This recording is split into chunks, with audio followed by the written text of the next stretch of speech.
વિદ્યાર્થી મિત્રો, આજે આપણે કુલમના નિયમની આપણે વાત કરવાની છે.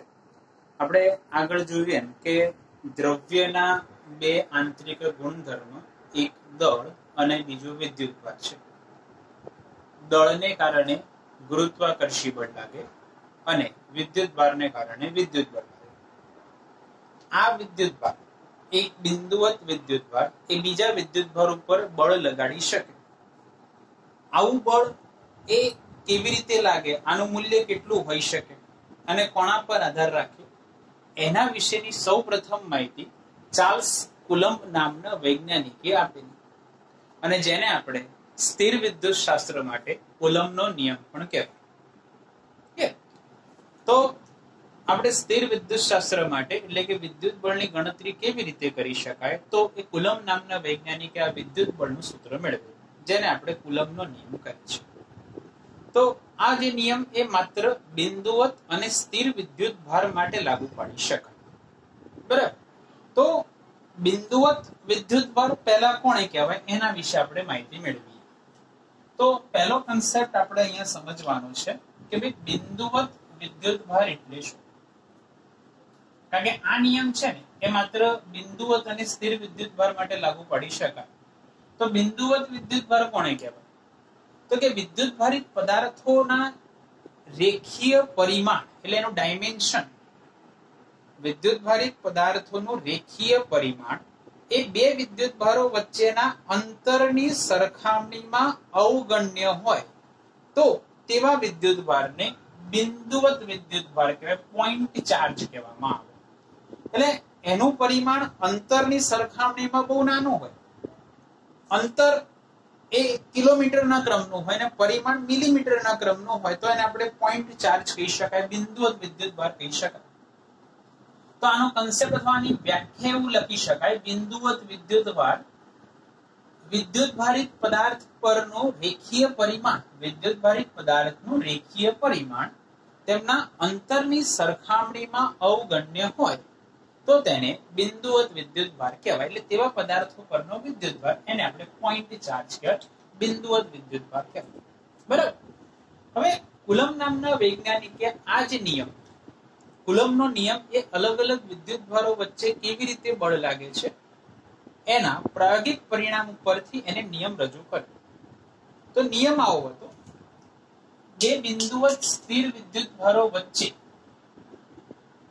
બે બિંદુવત સ્થિર વિદ્યુત ભારો વચ્ચે લાગતું વિદ્યુત બળ એ વિદ્યુત ભારના ગુણાકારના સમપ્રમાણમાં, એટલે બંને વિદ્યુત ભારના ગુણાકારના સમપ્રમાણમાં અને તેમની વચ્ચેના અંતરના વર્ગના વ્યસ્ત પ્રમાણમાં હોય છે. અહીંયા મેં બે વિદ્યુત ભારો લીધા છે, Q1 અને Q2. એટલે એક વિદ્યુત ભાર છે બીજા વિદ્યુત ભાર ઉપર બળ લગાવે તો એ વિદ્યુત ભારનું મૂલ્ય કેવી રીતે આધાર રાખે, તો કુલમ્બે એવું દર્શાવ્યું કે આ વિદ્યુત બળ એ વિદ્યુત ભારના ગુણાકારના સમપ્રમાણમાં અને તેમની વચ્ચેના અંતરના વર્ગના વ્યસ્ત પ્રમાણમાં હોય છે. આને આપણે ગાણિતિક સ્વરૂપે આવી રીતે લખી શકાય. અહીંયા મેં વિદ્યુત ભાર લીધા છે Q1 અને Q2. તો પહેલો સ્ટેટમેન્ટ છે કે વિદ્યુત બળ વિદ્યુત ભારના ગુણાકારના સમપ્રમાણમાં. તો અહીંયાથી લખાય વિદ્યુત બળ એટલે F લખી નાખો. F ચલે છે બંનેના વિદ્યુત ભાર એટલે Q1 into Q2 એ બંનેના ગુણાકારના સમપ્રમાણમાં તથા તેમની વચ્ચેનું અંતર, આ બંને વચ્ચેનું ડિસ્ટન્સ છે R, આ બંને વચ્ચેનું અંતર મેં લીધું છે R, તેમની વચ્ચેના અંતરના વર્ગના વ્યસ્ત પ્રમાણમાં એટલે લખાય F ચલે છે 1/r². આ એક પ્રકારનો જે ન્યૂટનનો જે નિયમ હતો ને ગુરુત્વાકર્ષણનો, એના જેવો જ વ્યસ્ત વર્ગનો નિયમ છે. તો F ચલે છે Q1 into Q2 વિદ્યુત ભારના ગુણાકારના સમપ્રમાણમાં અને તેમની વચ્ચેના અંતરના વર્ગના વ્યસ્ત પ્રમાણમાં હોય છે. આ બંનેને આપણે ભેગું લખીએ તો માટે નિયમ આવો લખી શકાય, F ચલે છે Q1 into Q2 અને અપોન આવશે R². બરાબર. અહીંયા આપણે ચલન દૂર કરીએ તો આપણે એનો અચળાંક મૂકવો પડે. તો માટે નિયમ આવો થઈ જશે F is equal to K Q1 Q2 upon R square. આને કહી દે ઇક્વેશન નંબર 1, જ્યાં K એ જે છે સમપ્રમાણતાનો અચળાંક છે.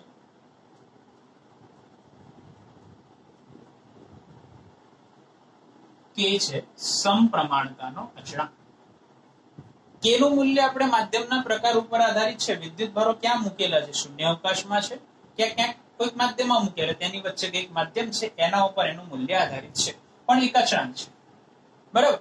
આ અચળાંકના મૂલ્ય કેવી રીતે મેળવવામાં આવતા હોય તો કે ભાઈ વિદ્યુતભારોને આપણે અલગ અલગ માધ્યમમાં મૂકીએ તો કોઈક એવી કિંમત હોય કે જે હંમેશા દર વખતે મળતી હોય, તો એ દર વખતે કિંમત ના લખવી પડે, એના માટે આવો કોઈક અચળાંક મૂકતા હોઈએ છીએ.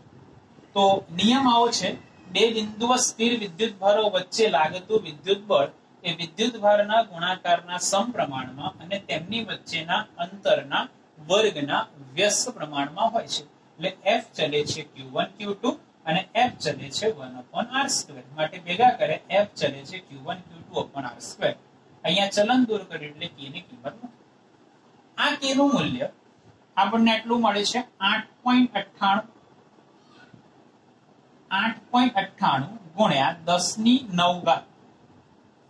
આનો એકમ આપણે મેળવી દઈએ. જો K નો એકમ ધ્યાન આપો, આ બળ છે તો બળનો એકમ આવે ન્યૂટન n. અંતરનો એકમ છે મીટર, એટલે આનો એકમ થઈ જશે મીટર સ્ક્વેર. વિદ્યુતભારનો એકમ કુલમ, આનો પણ કુલમ, આનો પણ કુલમ, એટલે આ બંનેના એકમ થઈ જશે કુલમ. એટલે હું લખી નાખું કુલમ સ્ક્વેર. કેને કરતા બનાવો તો આનો એકમ આવી રીતે લખી શકાય, newton metre square upon coulomb square.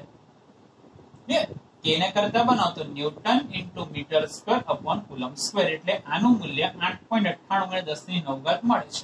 પણ વ્યવહારિક હેતુ અનુસાર વ્યવહારમાં આપણે એનું મૂલ્ય લઈએ છીએ કે એનું મૂલ્ય 9 ગુણ્યા, આપણને સરળતા રહે એટલે 9 ગુણ્યા 10⁹ newton metre square upon coulomb square લઈએ છીએ. તો વ્યવહારમાં આનું મૂલ્ય આપણને મળે છે 9 ગુણ્યા 10⁹ newton metre square upon coulomb square. કે એક અચળાંક છે. તો આ જે સ્ટેટમેન્ટ, આ જે સૂત્ર, એને આપણે કુલમનો નિયમ કહે છે. હવે આ કે જે છે અચળાંક છે, એનું મૂલ્ય આપણે માધ્યમના પ્રકાર ઉપર આધારિત છે. હવે વિદ્યુતભારને આપણે જરૂર નથી કે શૂન્ય અવકાશમાં હોય, એની વચ્ચે કોઈક માધ્યમ હોઈ શકે, હવા એક માધ્યમ હોઈ શકે, એની વચ્ચે આપણે કોઈક પાણી મૂકી શકીએ, એની વચ્ચે કોઈક આપણે એવું અવાહક માધ્યમ મૂકીએ, તો એ વિદ્યુતબળનું મૂલ્ય કેટલું થશે? બરાબર. કે નું મૂલ્ય એ માધ્યમના પ્રકાર ઉપર આધારિત છે. તો આપણે અહીંયા આગળ કે નું સૂત્ર જે માધ્યમની લાક્ષણિકતાના સ્વરૂપમાં મેળવવું પડે કે લખવું પડે, કે જેથી આપણને ખબર પડે કે કયું માધ્યમ મૂકેલું છે એની અંદર, કે ભાઈ પાણી મૂકેલું છે કે શૂન્ય અવકાશમાં છે કે કોઈ બીજા કોઈ માધ્યમમાં છે. તો એ આપણને માધ્યમની લાક્ષણિકતા ઉપરથી ખબર પડે.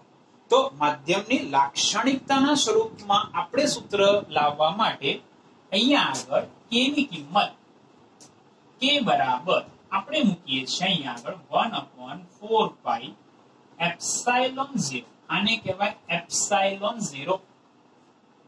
K is equal to 1/4πε0. ε0 આને કહેવાય છે શૂન્ય અવકાશની પરમિટિવિટી. આને કહેવાય શૂન્ય અવકાશની પરમિટિવિટી. બરાબર. અને ગુજરાતીમાં કહેવામાં આવે છે પરાવિદ્યુતાંક.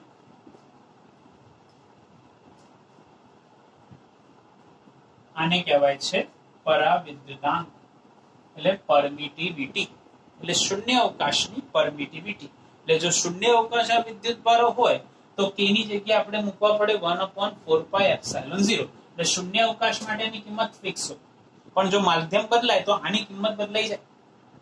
એટલે આ એક માધ્યમની લાક્ષણિકતાના સ્વરૂપમાં આપણે સૂત્રને લખવા માટે K ઇઝ ઇક્વલ ટુ આપણે લખીએ છીએ 1/4πε0. તો હવે આપણો કુલમનો નિયમ આવો થઈ જશે,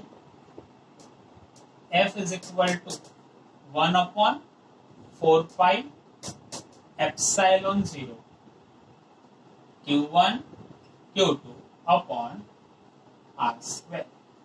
બરાબર. તો હવે કુલમનો નિયમ આપણે F is equal to 1 upon 4 pi epsilon 0 R square ના સ્વરૂપમાં લખી શકીએ. આ શૂન્ય અવકાશ માટે છે. તો શૂન્ય અવકાશમાં આપણે આ નિયમ આવી રીતે લખી શકીએ. એપ્સિલોન 0 ની શૂન્ય અવકાશમાં કિંમત છે, આ બધાની તમે કિંમત મૂકી દો.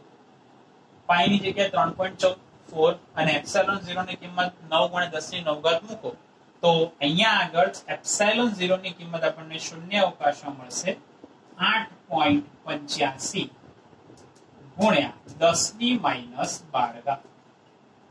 બરાબર. 8.85 × 10⁻12. આનો એકમ તો આનું ઊંધું કરી નાખવાનું, કે એનો વ્યસ્ત કરી નાખો એટલે એકમ થઈ જશે. તો આનો એકમ આવશે કુલમ સ્ક્વેર છેદમાં ન્યૂટન મીટર સ્ક્વેર. આ એનો એકમ થઈ જશે. તો શૂન્ય અવકાશમાં આપણે એની માધ્યમની લાક્ષણિકતાના સ્વરૂપમાં આપણે કિંમત મૂકીએ છીએ કેની 1/4 pi એપ્સિલોન 0. એપ્સિલોન 0 ને કહેવાય શૂન્ય અવકાશની પરમિટિવિટી, અથવા એને ગુજરાતીમાં કહેવામાં આવે છે પરાવિદ્યુતાંક. અને એપ્સિલોન 0 ની કિંમત છે 8.85 × 10⁻12 coulomb square upon newton metre square. એટલે માધ્યમની લાક્ષણિકતાના સ્વરૂપમાં આપણે આ સૂત્ર મૂકી શકીએ 10⁻12 coulomb square upon newton metre square. તો આ જે કહેવાય કે શૂન્ય અવકાશ માટે આપણો નિયમ છે. બરાબર. હવે અહીંયાથી આપણે એપ્સિલોન 0 એનો આપણે પારિમાણિક સૂત્ર બી જોઈ લઈએ. અહીંયા આગળ કેટલાક એમસીક્યુ ટાઈપના પ્રશ્ન બી પૂછાતા હોય છે, કે દાખલા તરીકે તમને અહીંયા પૂછે એપ્સિલોન 0 નું પારિમાણિક સૂત્ર શું હોઈ શકે, એનો એકમ યાદ રાખવાનો છે. હવે કુલમ એટલે આપણને ખબર છે એમ્પિયર ઇન્ટુ સેકન્ડ થાય. બરાબર.